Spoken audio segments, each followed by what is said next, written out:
Hello folk, welcome to Street Jam. Today I will make a quick POV review of the legendary Olympus 45mm micro four thirds lens. I'll start with the build. It is a really tiny, robust, yet not weather sealed nor resistant to it. So I would be careful under the rainy conditions.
Well, as you can see about here, it has chromatic aberrations very heavily. But apart from that, it is sharp as a shark and quick to focus. Even when I was very old Olympus EP3, it gets the job done. Yeah, it misses the focus every now and then. But I think with a camera that was created within the last 5 years, should deliver much better results. PS, in my experience, the EP3 focuses better and faster using the touch focus rather than using the shutter. Well, it's stupid, but it is what it is. I think the character of this lens works wonderfully with its mistakes. So a kit like this would be a great companion next to my Ricoh GR, which is a 28 equivalent of an 18 lens. So after having this lens for about a year now, I am giving these to a newly started photographer as a gift.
In conclusion, I think every street photographer should try this little gem at some point of their lives.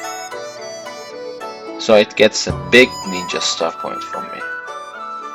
Thank you for watching, folk, and stay in touch by subscribing.